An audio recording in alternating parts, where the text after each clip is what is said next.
Hello everyone. आज हम बात करेंगे डेजर्ट लोकस्ट के बारे में, जिसको हम हिंदी में टिड्डा या टिड्डी के नाम से जानते हैं। इस वीडियो में हम ये जानेंगे कि डेजर्ट लोकस्ट क्या है और इसका लाइफ साइकिल कैसा है। इस प्रजाति को दुनिया भर में सबसे खतरनाक क्यों माना जा रहा है, ये इंडिया के 70% एग्रीकल्चरल इकोनॉमी को कैसे इम्पैक्ट कर सकता है, ये सभी चीज़ें हम देखेंगे इस वीडियो में। आइए शुरू करते हैं। डेजर्ट लोकस्ट एक पर्टिकुलर स्पीशीज़ है टिड्डों की, जिसे हम इंग्लिश में ग्रासहॉपर कहते हैं।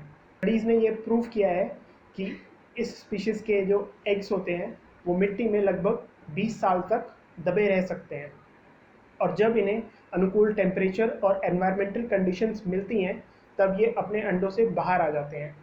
इनकी लाइफ साइकिल को हम 3 डिफरेंट कैटेगरीज में समझ सकते हैं।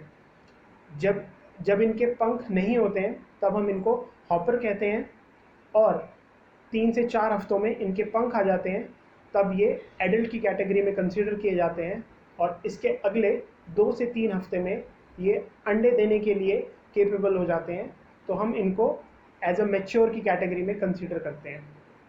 और इनके दिए हुए अंडे अगले 2 हफ्ते में दोबारा से हैच होने के लिए तैयार हो जाते हैं, अगर अनुकूल टेम्परेचर और एनवायरमेंटल कंडीशंस अवेलेबल हों तो। इनके 2 छोटे छोटे ग्रुप्स जब मिलते हैं तो एक झुंड बनाते हैं, जिसको कि इंग्लिश में स्वॉर्म कहा जाता है। जब एक स्वॉर्म दूसरे स्वॉर्म के साथ ज्वाइन होता है तब वो 400 टाइम्स बड़ा हो जाता है, और इस सिचुएशन को हम प्लेग कहते हैं। 150 किलोमीटर तक का डिस्टेंस एक दिन में कवर कर सकते हैं। इनका एक स्वॉर्म का जो झुंड होता है वो 35,000 लोगों के एक दिन के मील के बराबर की क्रॉप्स को डिस्ट्रॉय कर सकता है।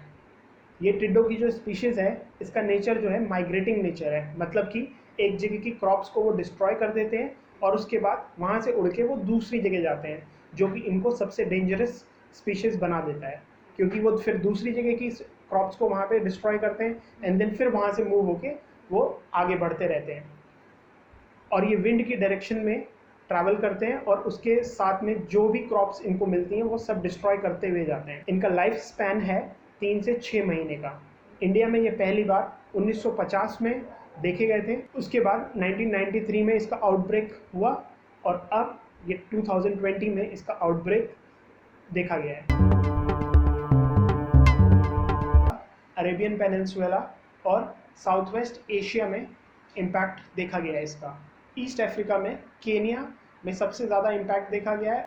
ये केनिया में पिछले 70 सालों में अभी तक का ये सबसे बड़ा संक्रमण है। अरेबियन पेनिनसुला में यमन में इसका प्रभाव देखा गया है।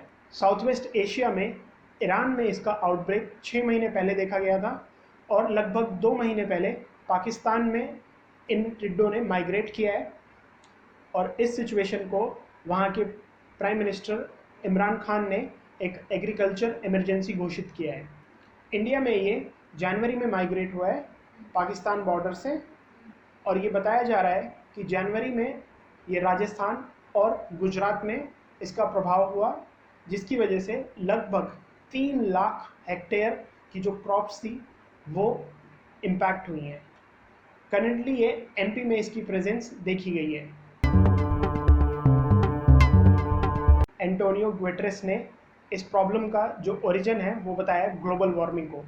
ग्लोबल वार्मिंग की वजह से जो सी का जो टेम्परेचर लेवल है वो काफ़ी बढ़ रहा है, जिसकी वजह से साइक्लोन्स जनरेट हो रहे हैं, और ये जो साइक्लोन्स हैं ये बेस्ट ब्रीडिंग ग्राउंड क्रिएट कर रहे हैं इस पर्टिकुलर डेजर्ट लोकस्ट स्पीशीज़ के लिए। कई जगह इन स्वॉर्म्स का जो साइज़ है वो सिटी के बराबर बताया जा रहा है, और ये कई जगह अनडिटेक्टेबल और अनकंट्रोलेबल सिचुएशन में भी पाए जा रहे हैं। FAO फूड एग्रीकल्चरल ऑर्गेनाइजेशन ने इस आउटब्रेक का जो अलर्ट है वो जनवरी में ही लगभग 55 कंट्रीज़ को दिया था। इंडिया में HIL हिंदुस्तान इंसेक्टिसाइड्स लिमिटेड ने अग्रीमेंट साइन किया है ministry of agriculture and farmer welfare के साथ, पेस्टिसाइड्स प्रोड्यूस करने के लिए और फार्मर्स तक इसको अवेलेबल कराने के लिए। इस सिचुएशन को कंट्रोल करने के लिए कई मेथड्स अवेलेबल हैं। इसको स्प्रे करने के लिए मैनुअल तरीका भी अपनाया जाता है, और व्हीकल्स का भी इस्तेमाल किया जाता है और एयरक्राफ्ट्स का भी इस्तेमाल होता है। बट इंडिया में एयरक्राफ्ट सर्विस अभी इतनी अवेलेबल नहीं है, तो ये देखने वाली बात होगी कि इंडिया में इसको कैसे टैकल किया जाएगा। आई होप कि ये वीडियो आपको इन्फॉर्मेटिव लगा होगा। So please like, share and comment, and please subscribe to our channel. Thank you.